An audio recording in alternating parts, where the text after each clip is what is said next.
In this episode of the Ben Greenfield Fitness Show, the 30-second fat loss trick, the brain shrinking myth, does weed lower testosterone, natural remedies for hot flashes, do exogenous ketones actually put you into ketosis, and much more. He's an expert in human performance and nutrition. Voted America's top personal trainer and one of the globe's most influential people in health and fitness.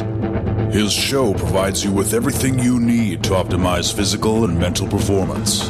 He is Ben Greenfield. Power, speed, mobility, balance. Whatever it is for you, that's the natural movement. Get out there. When you look at all the studies done, studies that have shown the greatest efficacy. All the information you need in one place, right here, right now, on the Ben Greenfield Fitness Podcast.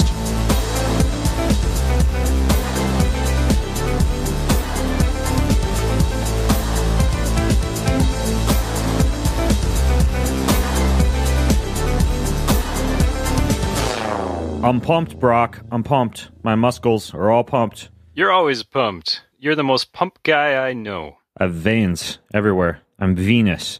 You're Venus? Venus?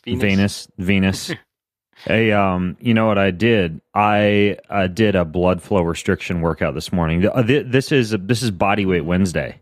I'm making that up now. It's Bodyweight Wednesday. Actually, it's working. Right. It's like Taco Tuesday, exactly. Bodyweight Wednesday. Sure. It's working out pretty well. I've been lifting the kettlebell on Mondays and Fridays, and then I've started to do more bodyweight stuff on Wednesdays because I feel like 3 days a week of kettlebells has been punishing me to the extent where I'm starting to feel like some stuff kind of lock up, and so like you use your hamstrings and your hips quite a bit. It just feels like I'm fatiguing those almost too much. I just dig bodyweight training and kind of miss doing some swings and dips or not swings, pull-ups and dips, push-ups, stuff like that. Yeah. Moving through that full range of motion is really, really satisfying. It feels so good to just use your body in different planes and different levels and all over the room or the floor or the backyard or wherever you are. Just like Rocky IV out in the snow. Just like Rocky IV. Are you hanging from the rafters doing sit-ups from the from the beams? Yeah, I built a rafter. Next to my Sylvester Stallone poster. I also, on Saturdays, I'll talk about this, I've been doing once a week, one single set to failure. And it's completely isometric, meaning that I have this newfangled fancy machine somebody sent to me. I'm going to do a podcast with this guy pretty soon, but it's called a Peak Fit Pro, and it allows me to do an isometric contraction. But basically what it does is it ties to your phone app, right? So you set your phone so that your phone will beep once you drop off to about 60% of your initial maximum force produced, and then you just go balls out. What I've been doing is a bench press, deadlift, squat, shoulder press, pull down, right? Just 5 lifts, balls out, and you're just trying to generate as much force as possible. Nothing's moving, right? So for like the deadlift, you're just ripping the bar off of the little force plate that it comes with, and it's tracking that on your app, and as soon as it beeps, you're done. The longest I've been able to go is like 75 seconds, and that's it. And then I walk around, I rest, I blow a little smoke out my ears, then I come back and I do like the squat. So it's actually it's so hard. It only takes like 12 minutes, but it's so hard. I almost feel like I need to dial back and do a little bit of body weight stuff. So it's a good way to get the strength of 1,000 stallions, though. Yeah. Now I have one question about this. When you say balls out, what do you mean exactly? It means that I need new underwear. That's what I thought. But actually, the one thing I was going to mention about the body weight training, though, is I also related to a product that I'm researching and developing for Kion, the company where I'm now doing all my new supplement formulations and fitness gear, etc. I'm researching and implementing blood flow restriction in all of my training, and that is why I'm pumped, because I did my whole body weight training workout using a product I'm working on developing for Kion. Is it a top secret one? Can we talk about it?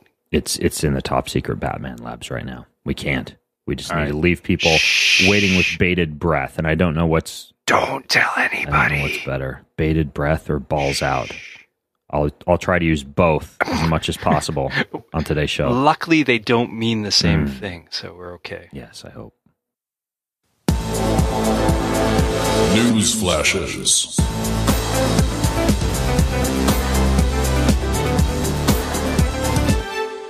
Brock, have you pulled any all-nighters lately?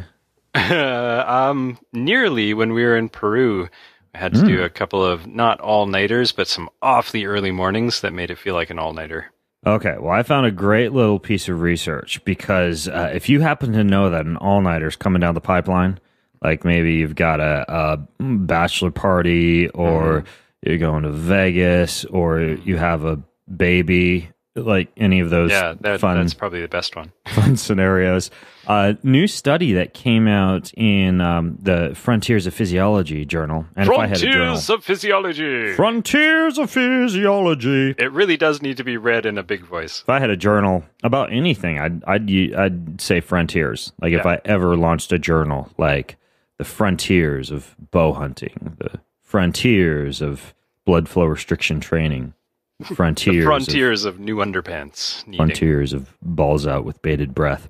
Anyways, though, this study basically looked into how to mitigate some of the deleterious effects of sleep deprivation, specifically the fact that, as I've talked about before on the show, sleep deprivation can cause insulin resistance, along with issues related to hormonal regulation of appetite, as well as circulating levels of free fatty acids, and also metabolic rate. And so while there are a host of things that can be used to combat the effects of sleep deprivation, and this would include things like nutrients, right, or nootropics, like piracetam is a good one, especially if combined with something like a choline. LSD, actually, microdosing with LSD is another one that seems to work very, very well in a sleep-deprived state.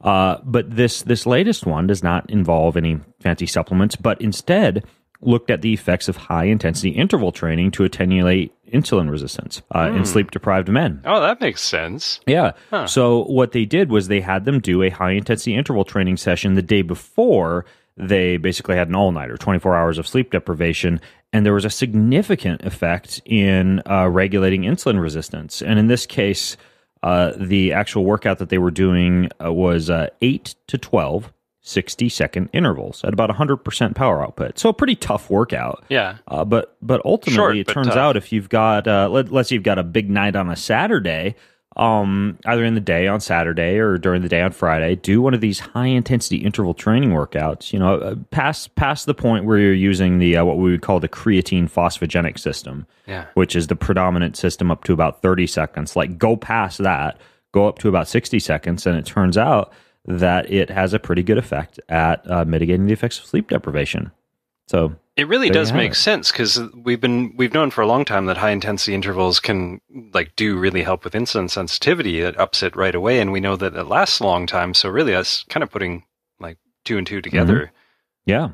So did they look at whether you could do it afterwards?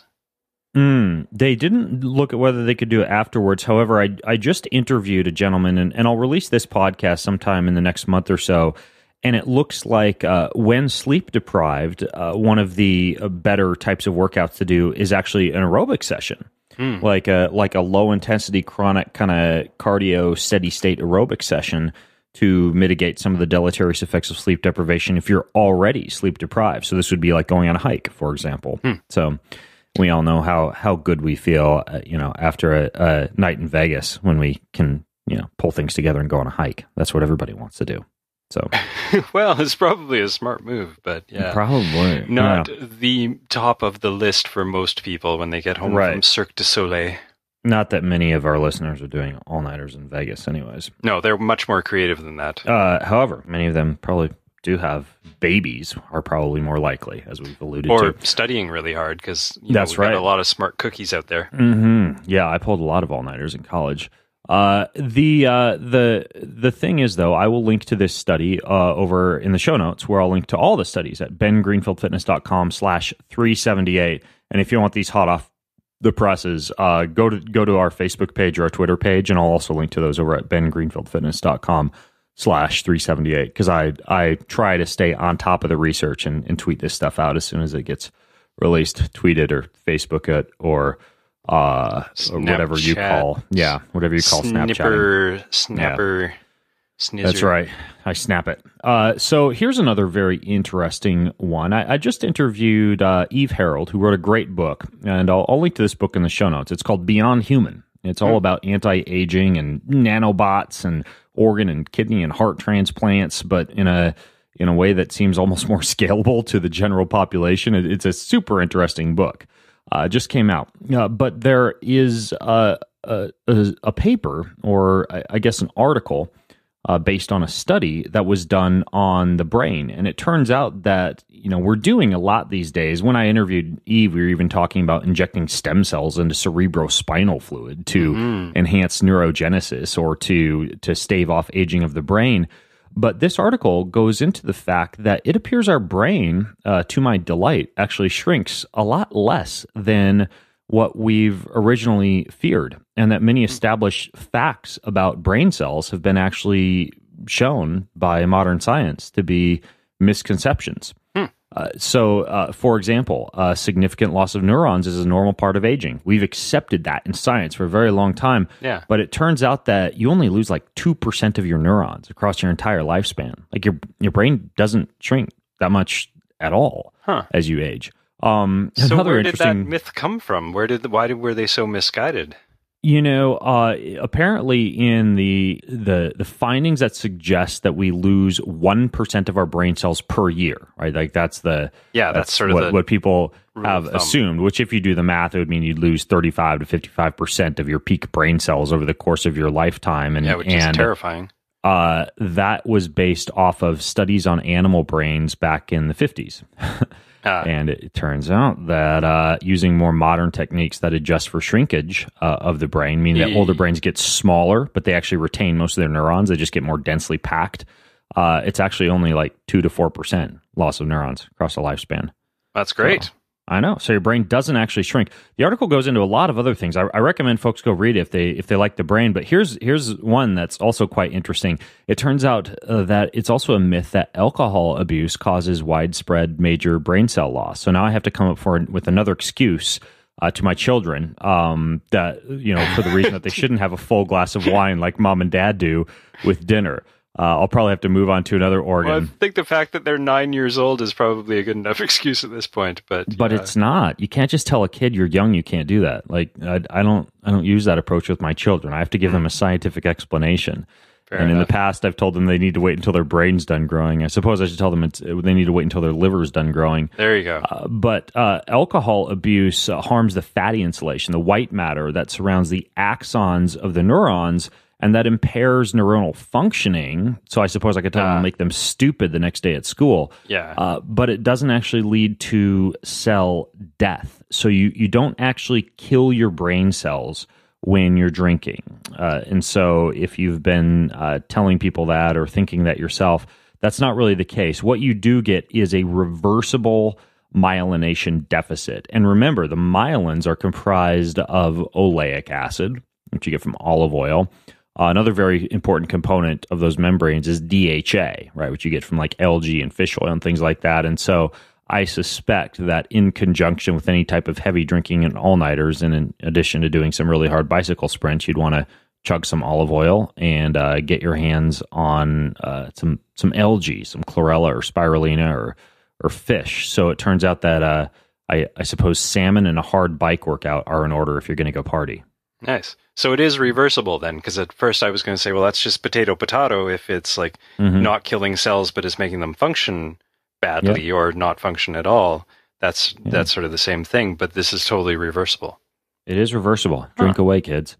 Well, so damn, I'm like 2 weeks into my non-drinking phase here, and you're not making it easier for me to maintain this. I also have been drinking extremely sparsely since the new year. However, last night, Jessa served wild salmon, and I got my shipment of Pinot Noir from Fit Fine Wine, which does like this wonderful biodynamic organic wine. And whenever I have a steak or a nice fillet of salmon, I have to have a glass of wine. It's almost like a palate cleanser. There's something comfort foody about it. So I did have a glass of wine last night, and I felt freaking fantastic. So. I went out last night with a couple of friends, and it's really cool, actually, when you're not drinking, how it forces you to be a lot more creative with the drinks you order instead of just having a beer or a vodka or something like I normally would have. I actually had a coconut cream hot chocolate. And I know that sounds really silly when everybody else is having a beer or a glass of wine and I was having hot chocolate, but it was dang good, and I never would have ordered that regularly. So it's kind of fun to push yourself out of the normal zone. You make my seltzer water with a shot of cranberry juice sound really boring. Yeah, well, that's what I was tempted to get, but then I just looked down the list and was like, can you make this without alcohol? And they said, sure. Yeah. Wow. It's good. Amazing. Anyway, we totally went off in a strange tangent there. Let's get back to the brain.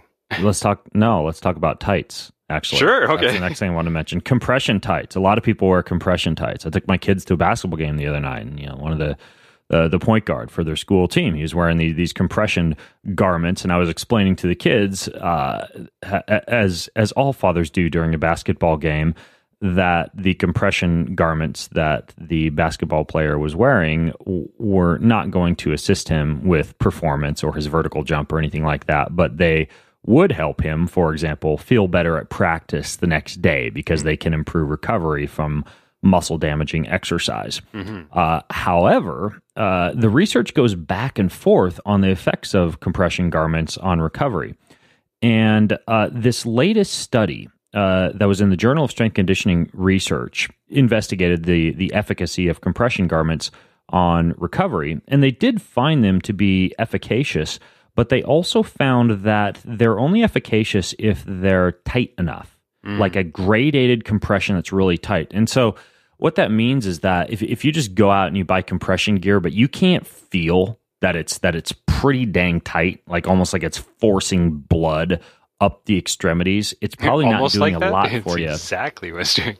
Yeah, it's probably not doing a lot for you from a recovery standpoint. But the cool thing about it is if you get, if you get yourself you got to spend some money. Like you got to buy gradated compression gear that's pretty tight, made from a pretty good fabric. There's a few companies out there that do something like 2XU. That's 2XU. They do a good one. I think Zensaw is what it's called. They do a good one. I've got there are others out there. Pro compression, I think it's called. I've got some of those in there.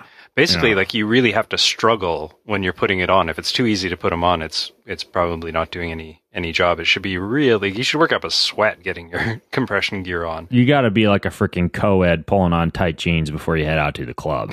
Bouncing around on your back on the bed. Yeah, exactly. You got to be like my wife pulling on her leather pants before we go out on a date. I watch her doing that and feel horribly for her. Go, Jessa. I like the after effects. However, the thing with the compression garments is if you get here's a little aside on compression garments. You can wear them like when you're doing like if you're a cold thermogenesis person, if you're doing like a cold bath or something like that, and it actually stops a lot of the lymph fluid backflow that can occur during cold water immersion and make the cold water immersion even more efficacious for recovery. And so you can literally just like pull on compression tights or compression top and wear them in an ice bath. But the big picture here is get good compression gear, and if you do, it actually can improve recovery. So there you have it, especially if you're a rugby player, which is what they were in this study. Before we move on, since you brought up cryotherapy and cold treatment and stuff, we got a lot of emails after our last Q&A podcast, episode 377. If you go to bengreenfieldfitness.com/377, you'll see that we talked a lot about cryotherapy and cold water and cold therapy and stuff like that. And a lot of people were alarmed at how much, and this is a quote, you hated on cryotherapy. Yeah. I don't feel like we hated on it. I think we just sort of pointed out that it's not particularly beneficial for certain circumstances. Yeah. Do you feel like addressing that at all?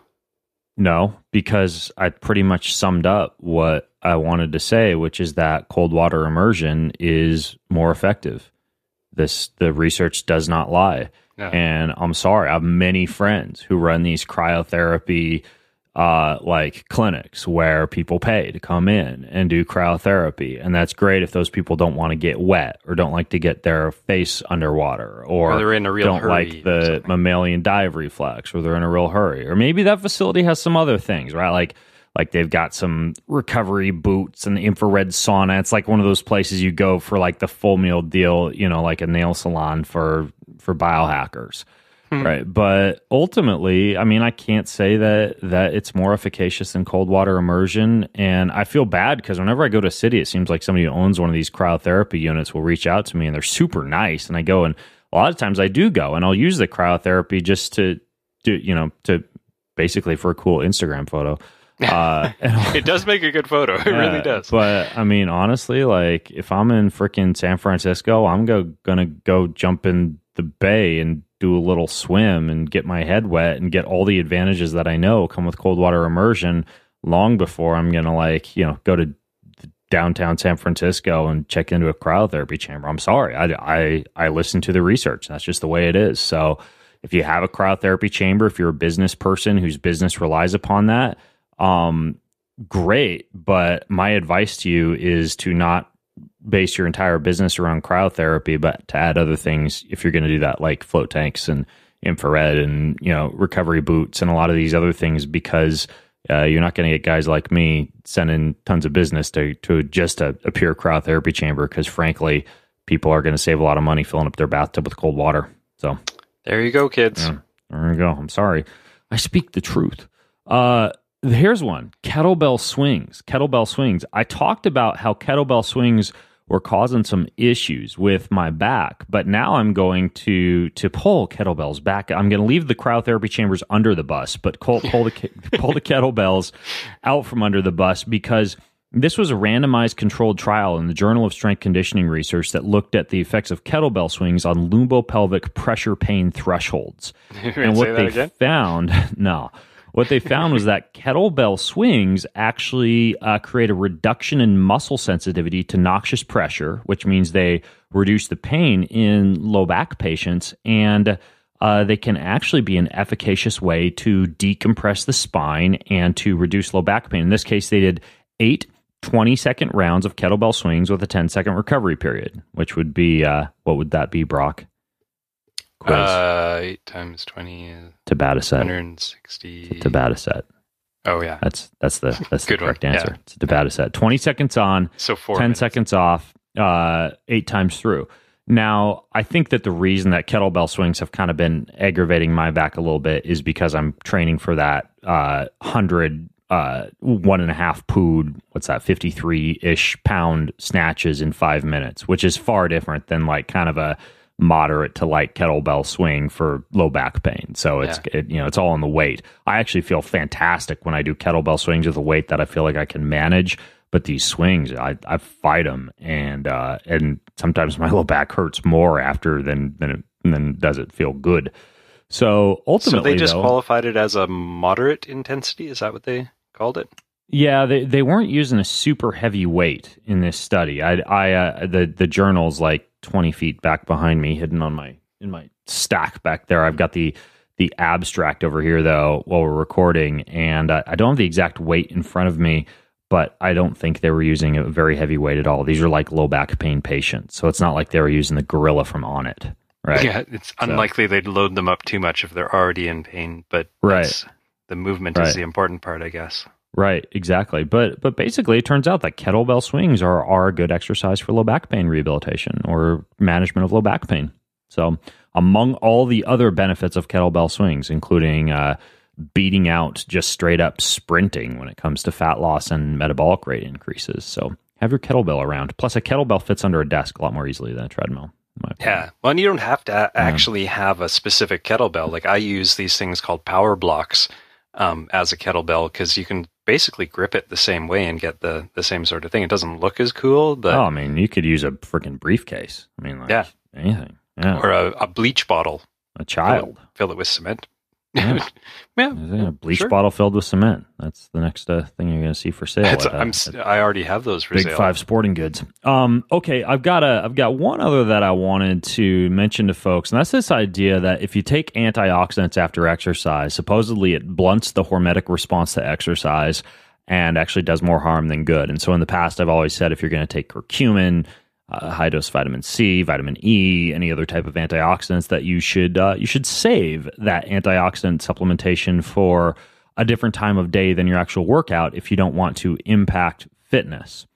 Now, in the past, the only real exception to this rule has been molecular hydrogen, and I haven't even released yet the podcast that I recorded with Molecular Hydrogen Foundation. But molecular hydrogen, meaning the use of hydrogen-rich water. These are like usually they're hydrogen tablets that you dissolve into a glass of water. They're also hydrogen water generating machines. And that actually has a very potent anti-inflammatory effect while also triggering the upregulation of different antioxidant enzymes like glutathione and superoxide dismutase and catalase and some other very cytoprotective proteins in the body.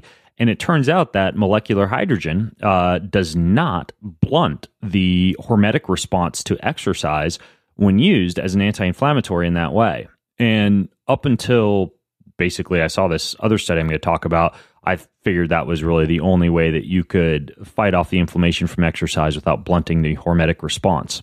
Yeah. Hydrogen's everywhere these days. It's like at the E4M conference last year in Vegas, like the hydrogen is like the new sliced bread or the new pizza pop. Yeah, I've personally been using it for about 5 weeks. I'm kind of trying out a few different brands based on the podcast I did with this guy, and as I do with anything, I'm kind of feeling things out and testing things in the trenches before I let all of our listeners know my final thoughts on molecular hydrogen.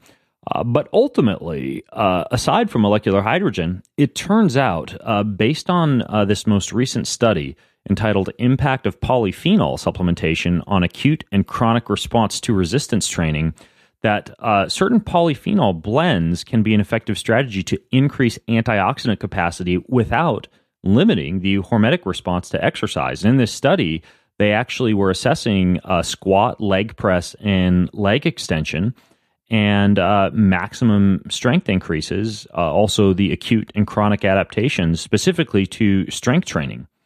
In the past, things like vitamin C and vitamin E, like I mentioned, quercetin, acetylcysteine, a lot of different things have been shown to blunt the hormetic response to exercise, to keep you from getting like mitochondrial adaptations or improvement in hypertrophy or improvement in satellite cell proliferation. A lot of things you'd want to have happen after you exercise.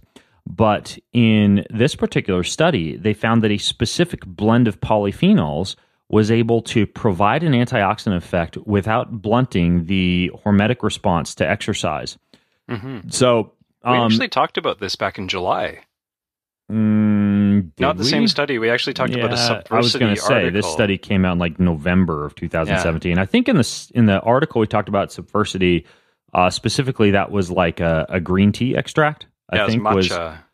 So green tea we know is something you could consume post-exercise that's going to quell inflammation without blunting the hormetic response to exercise.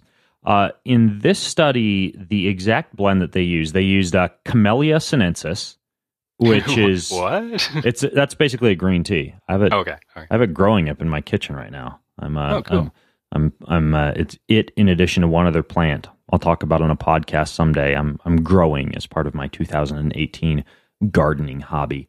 So Camellia sinensis, which is essentially very similar to green tea, which has some epigallocatechin in it, EGCG, some caffeine, etc. And they took this and they put it in like a capsule form, and it's essentially it's like a green tea polyphenol blend, more or less.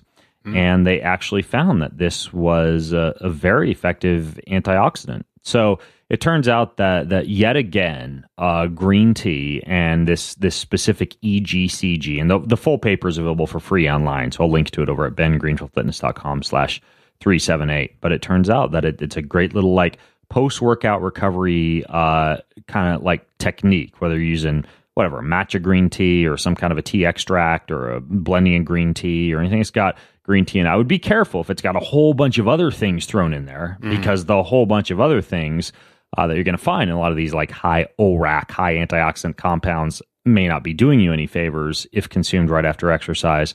But it turns out that a really good high-quality green tea extract or green tea blend is definitely the way to go for post-workout supplementation. I'm sure I said this back in July when we talked about this before, but I really got to get on the green tea bandwagon. Well, it's just so good for you. I've got a ton down here because Chef David Boulay over in New York City, one of my friends, he travels to Japan several times per year and brings back these bags of green tea from the mountains of Japan that literally they'd probably cost me about $200 a bag. And he just kind of, he sends them over to my house. you can just like eat the leaves, and they're amazing. But like I mentioned, I'm kind of getting more and more into this concept of ordering less and burning less jet fuel, getting things to my house, and instead growing as much as I can. So, nice. So that's what I'm doing. I'm growing me some green tea. So there you have it. Special announcements.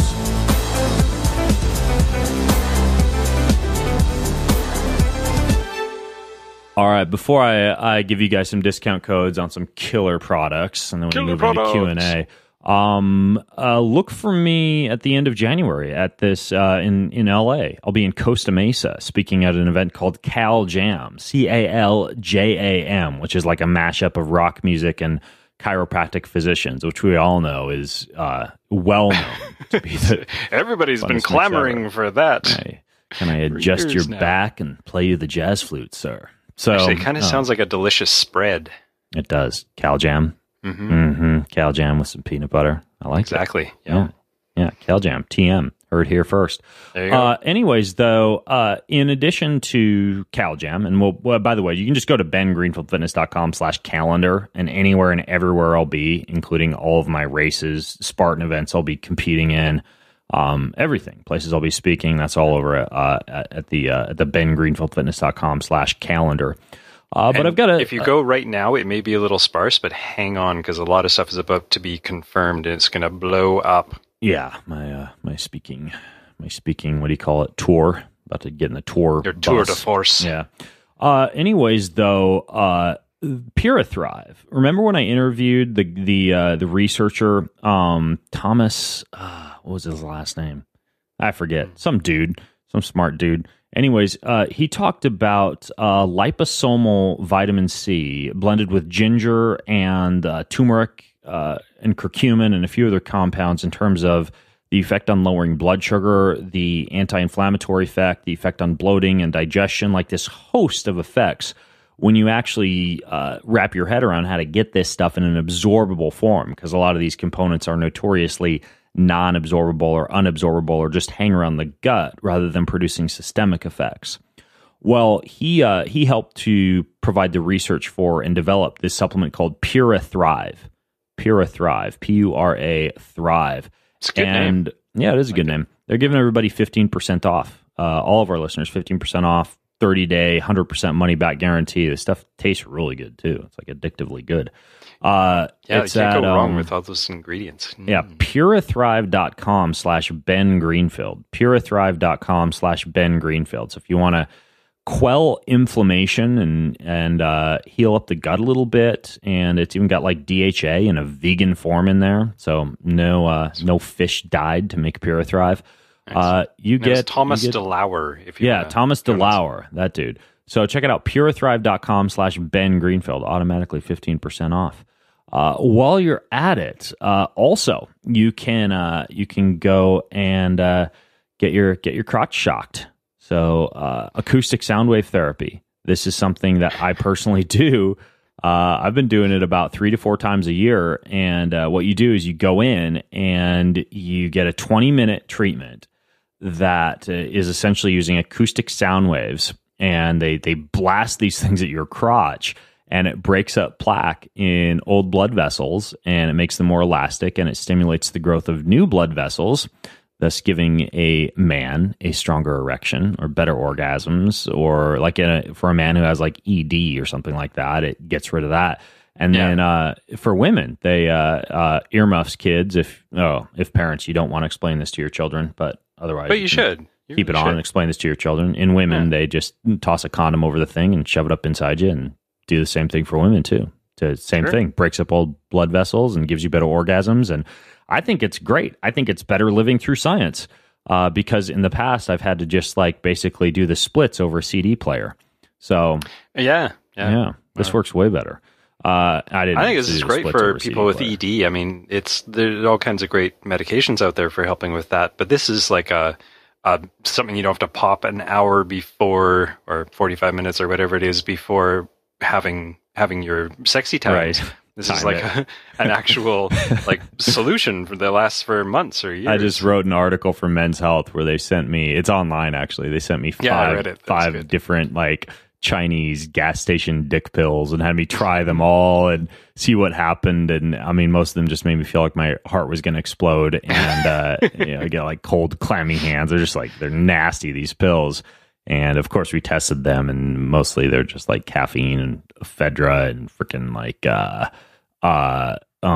sildenafil, the active component in Viagra.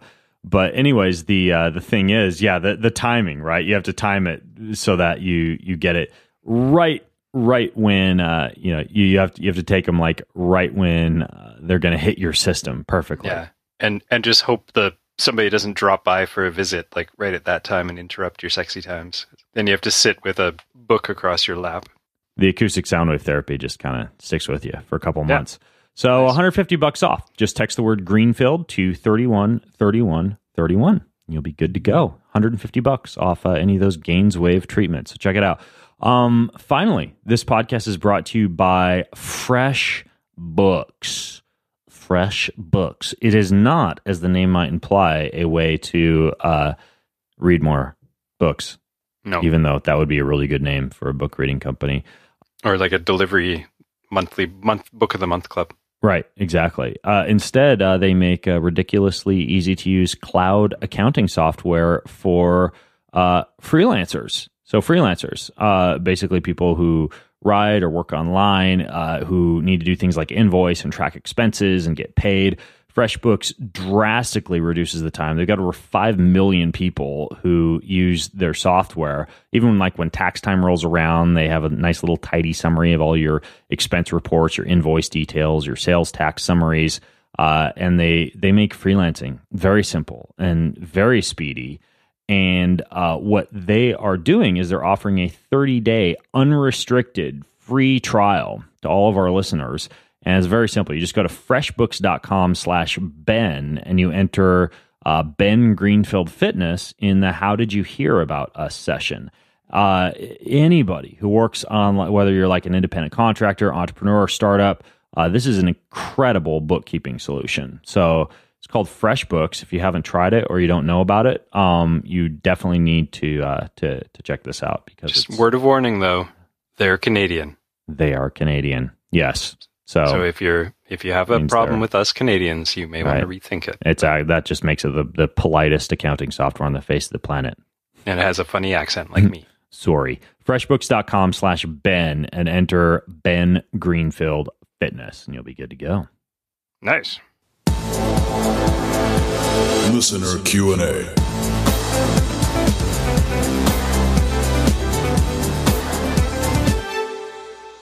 Hey, Ben and Brock. Randy, 61 from Los Angeles. So I recently read an article about a study that seemed a little too good to be true.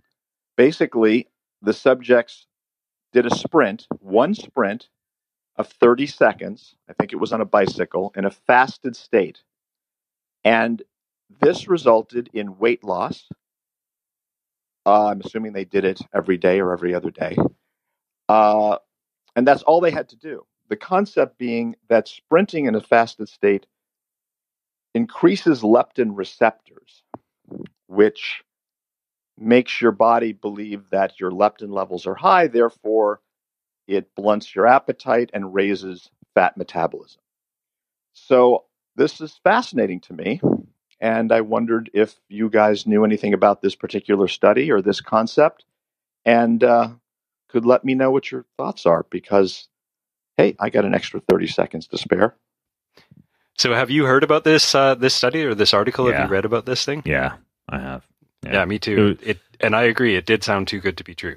Well, I mean, it's so the actual article itself was based on a test on sprint exercise. I can link to the original exercise. They looked at sprint exercise and whether it's what's called a leptin signaling mimetic. A leptin signaling mimetic. So a little background here. The hormone leptin is an appetite suppressor. And obesity in a lot of people is very much correlated to leptin resistance, kind of like insulin resistance, except you're just resistant to that hormone leptin, so the body no longer reacts to leptin, and your appetite is not suppressed anymore.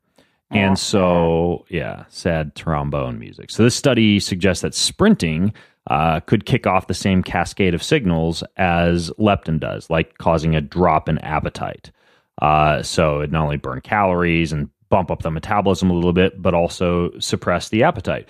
So they studied this, and what they found was that most of the signaling pathways that are activated by leptin in muscle are also activated by sprint exercise in muscle. And so that means that sprint exercise might actually act as a leptin mimetic and might even lead to increased leptin sensitivity, along with, of course, all the other effects of exercise. Go ahead. Sorry. By mimetic, you mean like something that basically mimics leptin. So it's not actually kicking off leptin, but it's making something that mimics the effects of it. Kind of like what would be another example? Like a calorie restriction mimetic. A lot of people are talking about that these days. Get all the benefits of calorie restriction without necessarily restricting calories as much as you normally need to. Things like exogenous ketones and metformin and bitter melon extract and rapamycin and things like that would all fall into that category. Okay. So this would be like a leptin mimetic, using exercise rather than a supplement as a leptin mimetic. And what they found was, I mean, more or less 30 seconds of intense exercise, like a bike sprint, actually does increase leptin signaling and cause better leptin sensitivity. And that only happens, however, in the absence of the hormone insulin, which means that it needs to be done in a fasted state.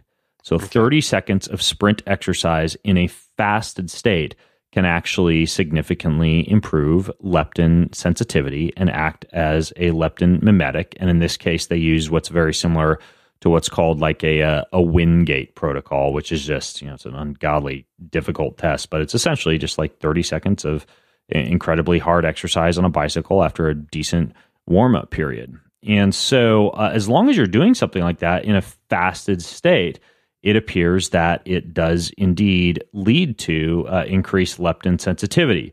Now, oh wait, can I interject? Yes, for a sec here. I think we need to define what a fasted state is. That's in laboratory studies, typically 8 to 12 hours of overnight fasting without food. So you don't have to. But it doesn't have to be overnight. It just has to be 8 to 12 hours of not eating. I suppose if you're a glutton for punishment, you could do it during the day as well. Sure. Yes, exactly. Weirdos. Yeah. It doesn't have to be like a full on, like Jesus-esque, I'm going to go wander around the desert for 40 days and then come back and do a 30-second sprint on the bike, in case anybody. Who's this Jesus fellow you're talking about? I know. We brought him up in last week's podcast, too.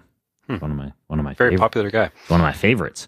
Anyways, though, so here's the deal, though.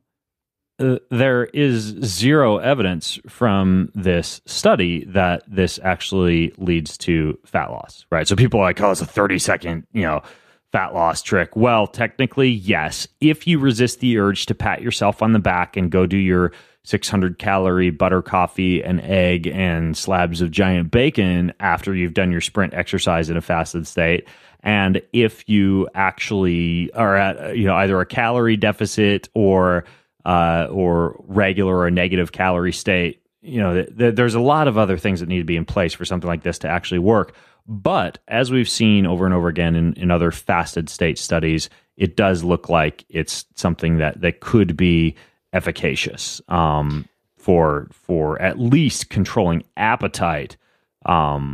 So there's that. So as a way to maybe extend your fast, so you're getting to the point where you've been like 8 or 12 hours and you're like, oh, I'm starting to get really hungry. If you wanted to extend that fast without... Oh, you're saying like to control hunger rather than just like to increase leptin sensitivity. Like say your goal is a 24-hour fast, and at 12 hours you're like, oh, I got to eat something. You do 30-second sprint instead. Right. Yeah. I could totally see something like that working. Like I'm hungry, and I think we all know that. Like honestly, I've been hungry sometimes, like in the evening, like around 6:30 p.m., and I'll go do a workout, and then I'm like, I don't eat dinner till like 8:30 p.m. or so, and I'm fine. Yeah. So yeah, absolutely could be used as a hunger suppressing mechanism for sure. And that would be where the fat loss comes in. Right. I just don't see the bodies in the streets, so to speak, when it comes to fat loss. But ultimately, that's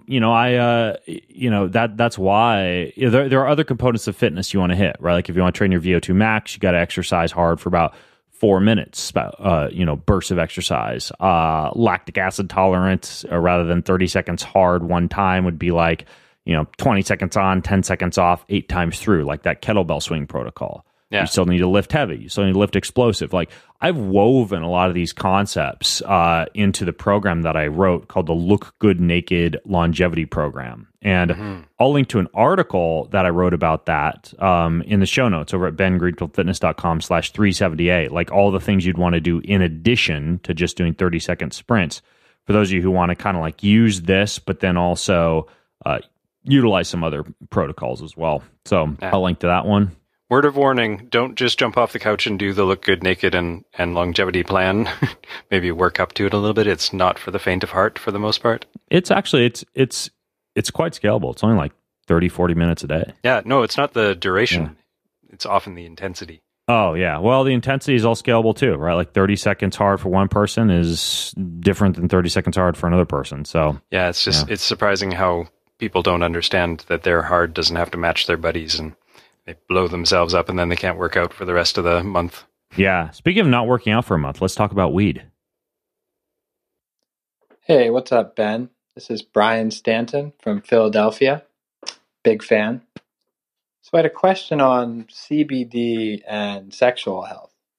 And I'm looking at this study in the Journal of Molecular Cellular Endocrinology from 1979, way back.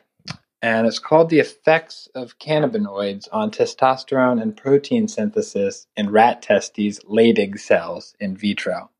So what the researchers found is that THC and to a lesser extent CBD actually inhibited testosterone production in these rats.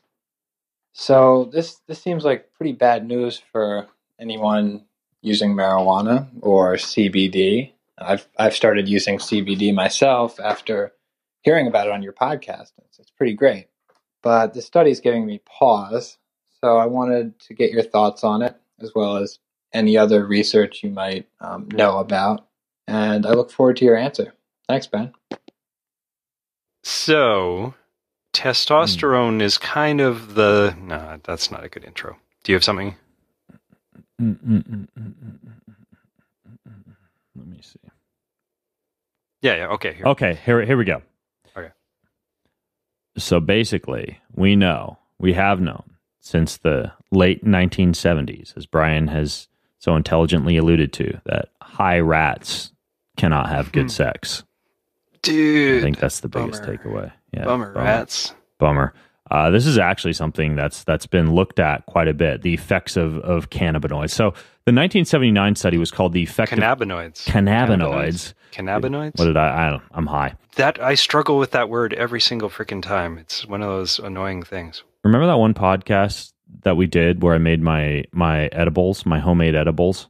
I'll never forget that. I put like reishi and kratom and curcumin and black pepper extract and copaiba oil and all these synergistic modulators into it, and also THC and CBD, but I miscalculated the dosage. And just a little bit. Each edible contained 100 milligrams of THC, not 10.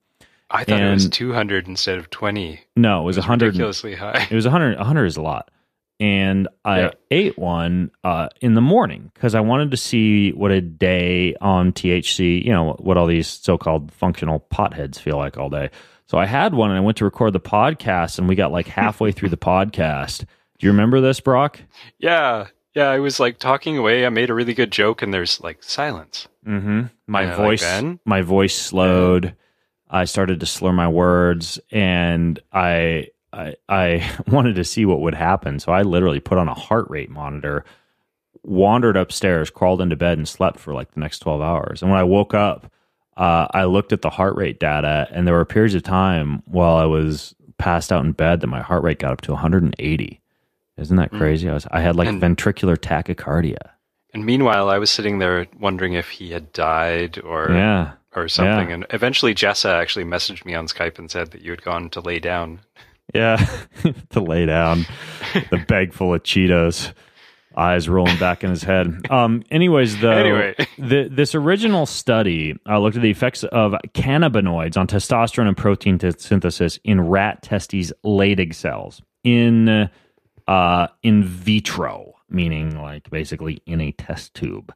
And what they found was that when you take cells out of a rat's testicles and you put them into a test tube and you basically bathe them in THC, lo and behold, they downregulate some of their testosterone production. I don't know about you, but if I was a cell in a testicle and somebody grabbed me and like shoved me into weed soup, I might also not get too horny. I'm not doing anything. Yeah, so that was the original study, and there have been other studies that have occurred since then looking at the endocrine effects of marijuana. And it's very interesting because, and I'll link to a whole host of different studies, but there's research that goes back and forth. So, for example, it's been noted in a lot of studies that THC, high doses of THC, can be an endocrine disruptor, meaning the way that they work is they block gonadotropin-releasing hormone secretion from the hypothalamus. So up in the control center of the brain, more than down in the testes, as they found in this rat study, we find that in human subjects who are using THC in relatively high amounts chronically, that blocked GnRH secretion leads to lowered luteinizing hormone and follicle stimulating hormone, which means that in women, it would downregulate fertility, and in men, it would lower testosterone production. And furthermore, there are at least a half dozen studies that have shown that THC, not CBD, by the way, THC, one of the more psychoactive components of weed, has been shown to inhibit several different enzymes needed in testosterone production in the testes, testicular enzymes. But again, these were all in vitro, very similar to that rat study, right, where they'll just like take testicular enzymes and kind of like bathe them in THC soup, which stir again, them around in a nice pot. I am willing to be a test subject at least once to take a THC bath to see what happens. They do wine baths at some of these fancy spas. They should start doing weed baths. Now, can you do it subcutaneously? Would that work? I don't know. They do, actually, you know what? Testosterone cream or THC creams actually do work. They work fantastically. If folks go and listen to that podcast that I did with Tim Moxie from Botanica, Seattle, they produce a lubricant, a sex lubricant called Bond. That is a THC-based sex lubricant, and Jessa and I use it, and it really is like a high for your crotch. So it absolutely can be used topically. So you have to rub it up in your B parts. Mm-hmm. Rub it up in your P parts. I said B. Oh, I thought you said P parts. Is more upsetting. Yeah. Actually, no. Which one's more upsetting? I think they're both upsetting. Yeah. Anyways, so interestingly, though, there's also a pile of studies that show that cannabis does not lower testosterone levels. And specifically, these studies were more like in vivo studies with chronic marijuana use that showed no significant effect on hormone concentrations in either men or women. And so, the question of whether marijuana lowers testosterone levels, we know that high-dose THC applied to testicular cells in a test tube definitely lowers testosterone production. We see the research going back and forth when it comes to smoking or vaping or using marijuana edibles and rubbing it on your P parts. And rubbing it on your P parts for THC suppression. Same thing with gynecomastia or an estrogenic effects, like man boobs. There's a lot of talk about weed and its estrogenic effects.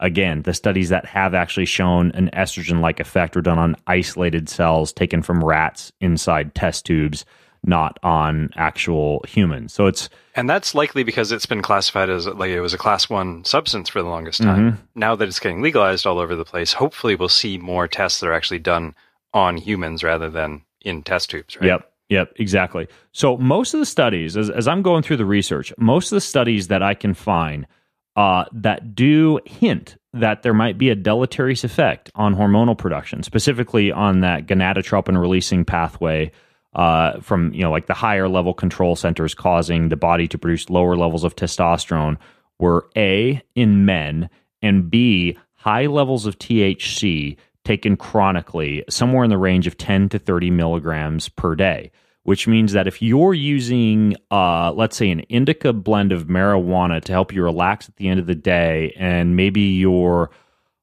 smoking half a bowl, or you're taking a few hits off of a vape, or maybe even you're consuming an edible that might be a very low to moderate dose, like a 5 milligram edible or something like that. Yeah, I take a 10 milligram capsule of indica oil sometimes when I can't sleep. Right, exactly. Those do not appear to have much of an effect. I would still make sure you're getting like a good organic source. I would make sure, like, if you're an athlete, you're being very careful if you're competing in a doping sanctioned sport, because that would be frowned upon and would get you banned from sport in many situations. The only thing that's acceptable right now, based on WADA classifications, is just CBD, right? No other component of weed is considered to be acceptable. And frankly, luckily, I'm not fast enough to be worried about that. Yeah. Well, when it comes to sleep, I mean, CBD is where you're going to get most of the positive benefits anyways. And then the other very interesting thing is that in women, it appears that cannabis actually increases the physiological response to sexual stimulation and has a beneficial hormonal effect specifically on sexual parameters in women. So for women and hormones, and specifically sexual health, cannabis appears to be extremely beneficial. In men, a high-dose chronic THC use, although the effect is reversible, can have a deleterious impact on testosterone levels, and lower amounts really don't seem to be much of an issue at all.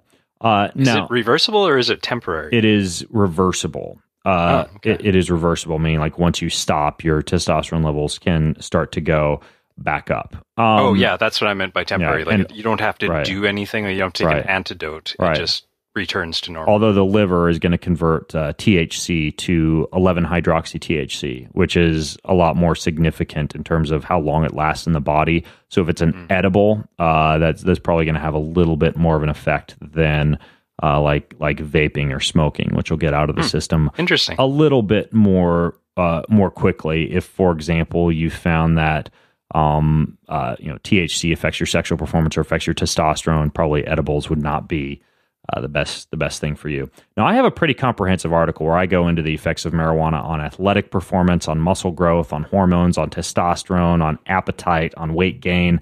It's called The Effects of Weed on Exercise. Is Marijuana a Performance-Enhancing Drug? And for those of you who want to take a deep dive into some of the research that I've done on this, I would go and read my article. And I'll also link to a lot of the previous research that I mentioned that has been done on cannabinoids and on testosterone. But ultimately, I would say if you're a tiny little rat testicle cell in a test tube and weed soup, be careful. Otherwise, A, use yourself as an N equals 1. B, smoke or even more preferably vape versus using an edible if you're concerned about long-term buildup in the system. Keep your dosage under 10 milligrams a day. Try and, as you should do with something like caffeine or most supplements, really, aside from creatine and a few others like fish oil or multivitamin, taper off during certain points of the year, go without weed or without THC during certain points of the year, so you can indeed kind of push the reboot button on some of those, receptor sensitivity components. And keep me posted on how that goes for you, Brian. And always distrust anything from the 1970s. Mm-hmm. I'm wondering if the products Keto Burst that say they put you into ketosis is real ketosis, this coming from the liver and the blood, or is it a false state of ketosis? Thank you. Are you familiar with this Keto Burst product? Keto Burst. No, it's a great name. What was that other thing that we named earlier? It was something I think. Crap. This is why we're not millionaires, because we forget all our good ideas. I think you can. Was it the hydrogen enriched water thing? The compression tights, the kettlebell swings. What did we talk about that you made up? We talked about the Pura Thrive supplement. I forget.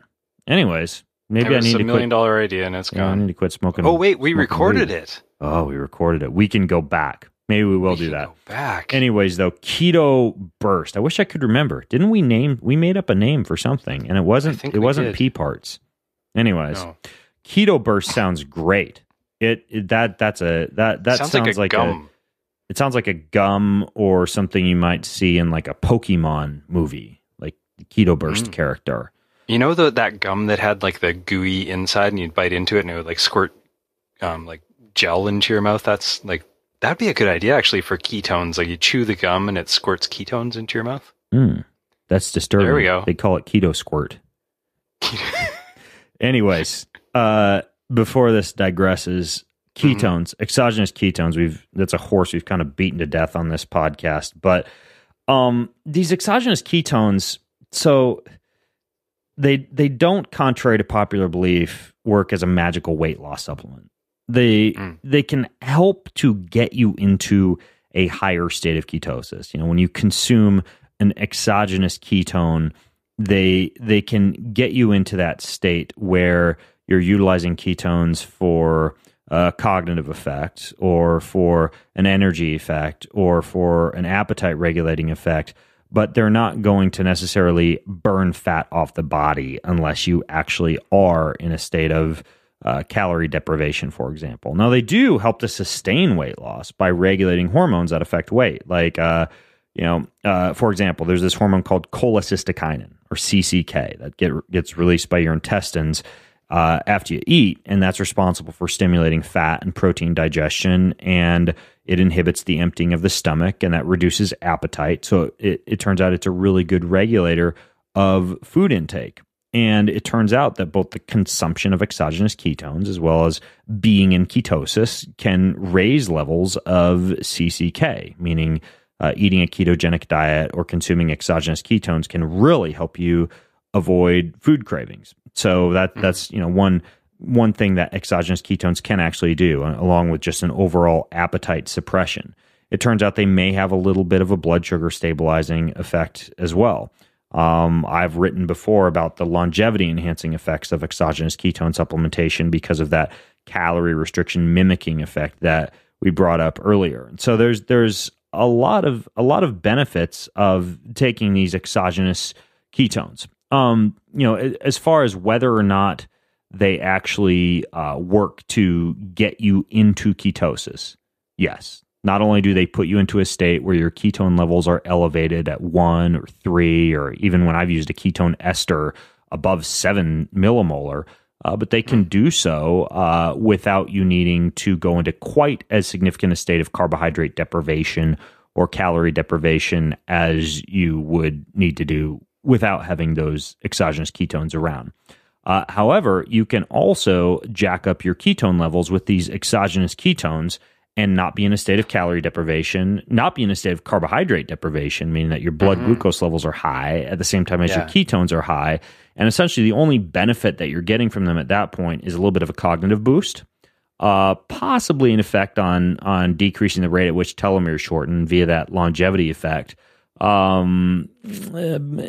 possibly an increased ability of the body to be able to burn ketones, and definitely an ergogenic effect, like high blood glucose and high blood ketones. If you were to like eat a carbohydrate-rich meal and also take exogenous ketones, you're going to have a lot of different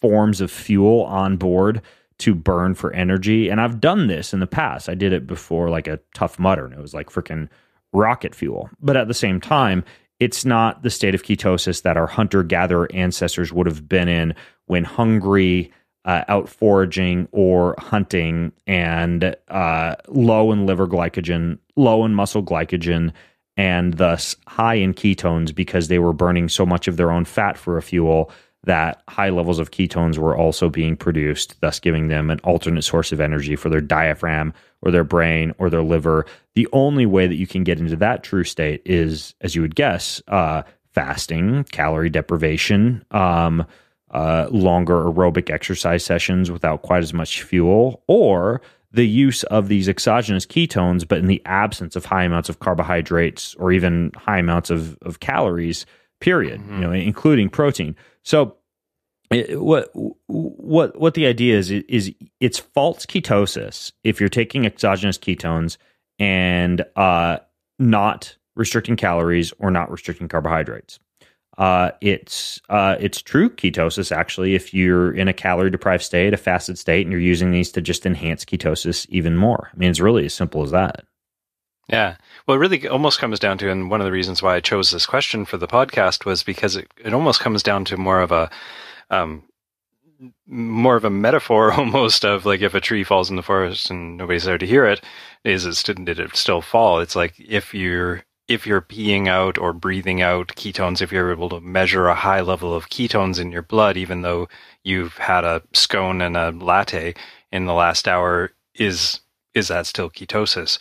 It really comes down to almost semantics at that point. Yeah, it is ketosis, but it's ketosis in a state of high blood glucose, which could actually be deleterious to the body. I don't think we have enough studies out there, but it's very similarly, eerily close to diabetic ketoacidosis. Yeah, yeah, that's one thing that scares me about all these exogenous ketone things, like people pounding them repeatedly, like doing it once for a Tough Mudder like you did isn't a big deal, but doing this on a daily basis, that is like ketoacidosis. Yeah. You're putting yourself into a terrible state. However, I've been doing for breakfast, taking some of these exogenous ketones, and I do a little Putting them bit on your Fruit Loops of coconut. Put them on my keto squirts.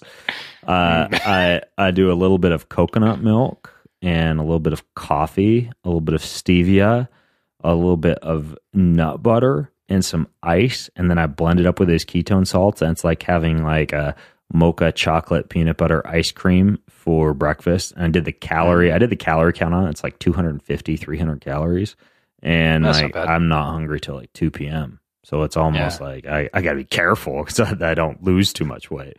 Yeah, I mean, there's no carbohydrate or very little carbohydrate in what you just described. Yeah. So although if you toss just a little piece of a frozen banana in there, it definitely like puts it over the top. I'm just saying. Damn. Yeah, I'm just saying. I'm probably gonna die. Honestly, I'm gonna die and get fat from that morning smoothie. Something's gonna make you fat, right? Exactly. I'm gonna die and then get fat. Honestly, that's the deal with exogenous ketones. That's what we're gonna find out. Anyways, though, hopefully that helps with it. And what I'm gonna do, because we have really treated this topic quite exhaustively on previous podcasts with folks like Dominique D'Agostino and Mark Sisson and Veach and all these folks, I'm going to put a link to all of those in the show notes for you. So for any of you who want to take the deep dive into ketosis, go to bengreenfeldfitness.com/378. Hi, Ben. This is Margie. I have a nutritional question regarding reducing or eliminating menopause symptoms such as hot flashes and lady part dryness with flax seeds and soy lecithin granules.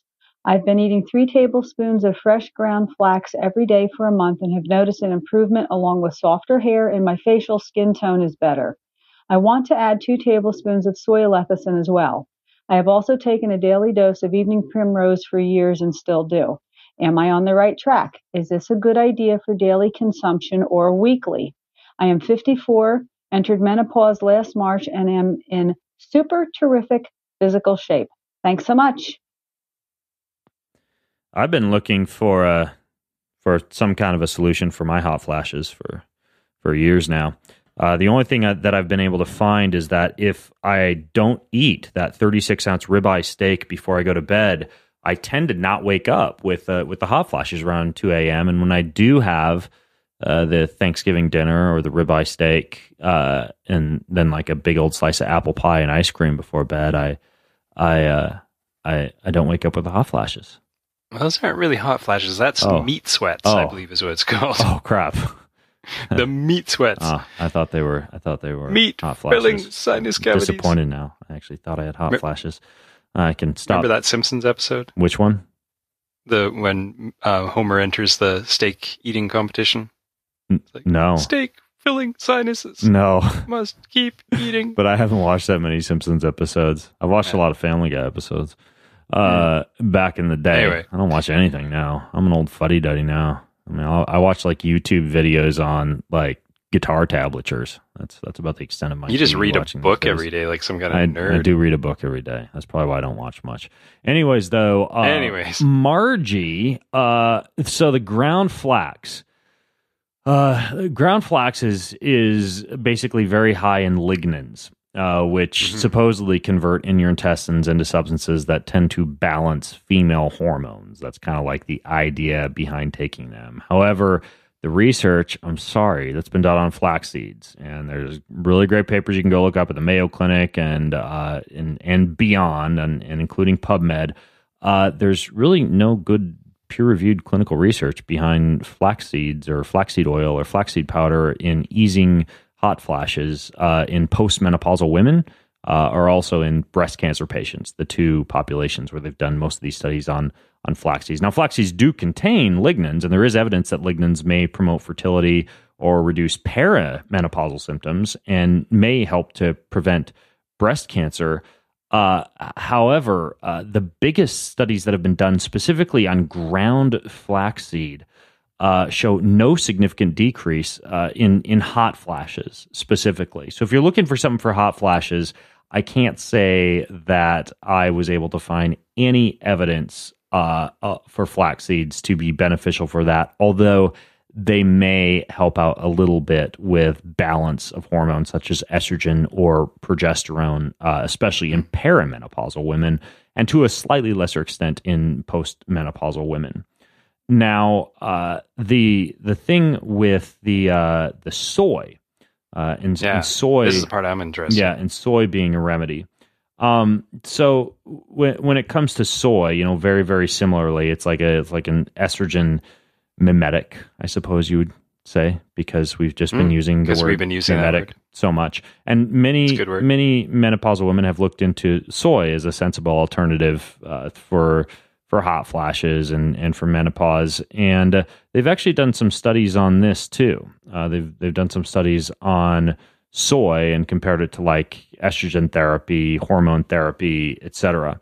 And when it comes to soy, basically there's research that goes back and forth for soy.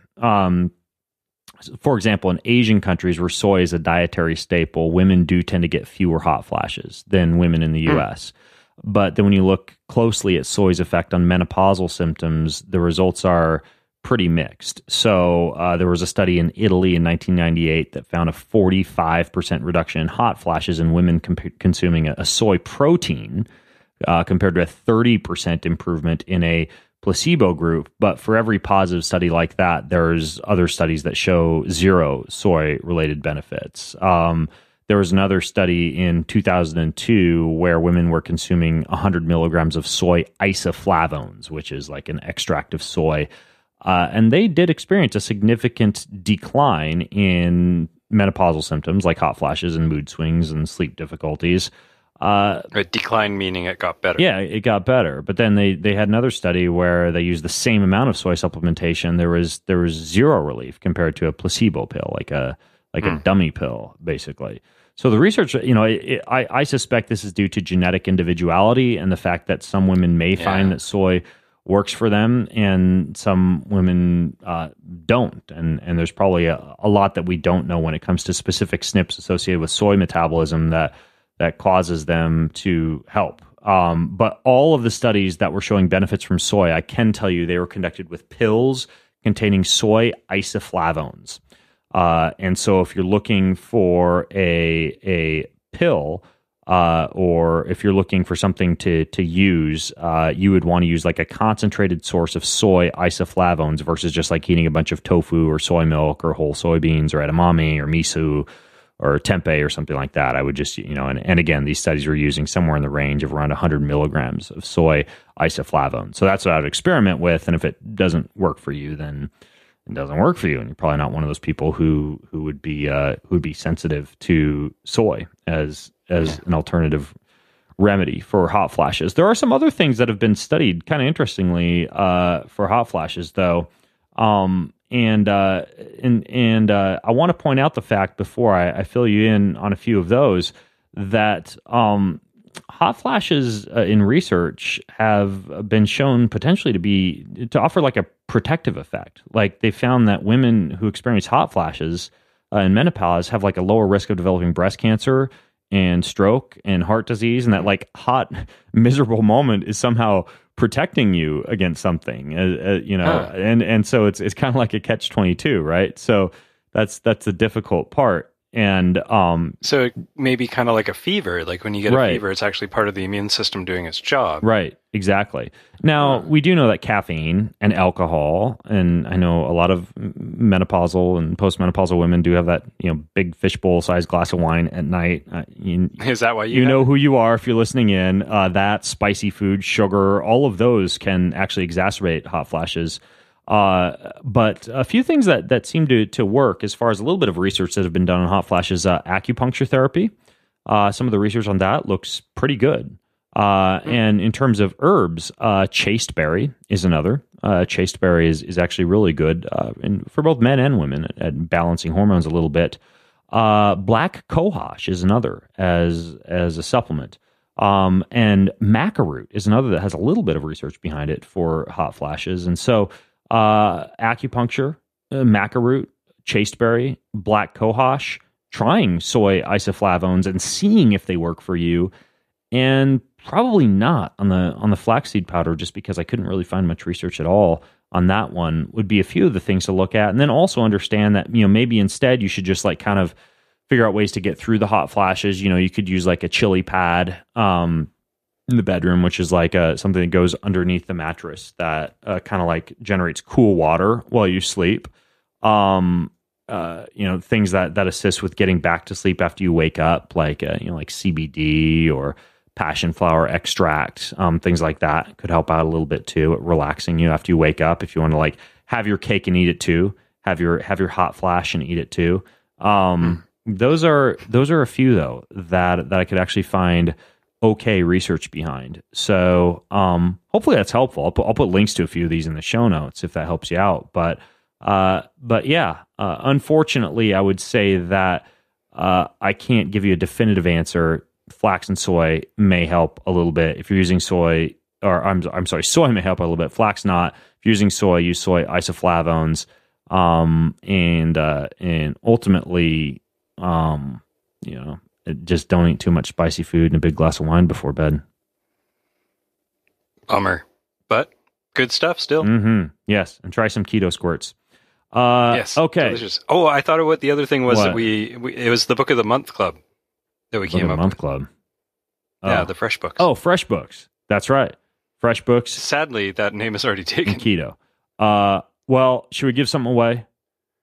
Absolutely. All right. So this is the time on the show where we pick one review off iTunes. If you leave a 5-star review on iTunes, and not always 5-star, we've given it away to the 1-star that are any creative. review on iTunes, and you hear your review read on the show, simply email gear@Greenfield Fitness Systems with your t-shirt size, and we will get a handy dandy gear pack right out to you.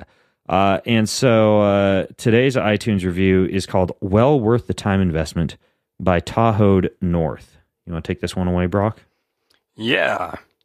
Tahoe North says, I've been a Ben Greenfield podcast listener for several years. For me, the real test of the value of a podcast is whether it impacts your life in a good way and stimulates positive change. In the case of Ben Greenfield Fitness Podcast, both occurred for me. After listening, I'm going to take a deep breath before this long list. I have changed and improved my training, diet, recovery, mental acuity, sleep, relationships, and overall health. And these are real and impactful changes, and they have caused a significant improvement in my quality of life. And now he drops the mic here, he or she, I guess. Did I mention that I'm 67 years old? Wow. I highly recommend you listen to the podcast, choose what applies to you, or choose what might work for you, and follow through. You won't regret it. That's pretty impressive. Nice. 67 years old. I like it. Training, diet, recovery, Yeah. mental acuity, sleep, relationships, overall health. Is that say if he or she is a male or a female? No, it doesn't. Right. Well, 67 years Tahoe old. North could really go either way. Maybe he has some hot flash recommendations. She has some hot flash recommendations from Margie. Well, either way, thanks for the note, Tahoe D North. Thanks for the review. For everybody else listening in, we'll get some great show notes up for you over at bengreenfieldfitness.com/378. If you have questions, if you have comments, head on over there and leave them. We'll link to everything, all the research we talked about, the 30-second fat loss trick, the research on weed and testosterone, exogenous ketones, natural remedies for hot flashes, and a whole lot more. In the meantime, keto squirts and FreshBooks. That's right. That you can rub on your pee parts. That's right. All right. More earmuffs, kids. Brock, thanks, man. You've been listening to the Ben Greenfield Fitness Podcast. Go to bengreenfieldfitness.com for even more cutting-edge fitness and performance advice.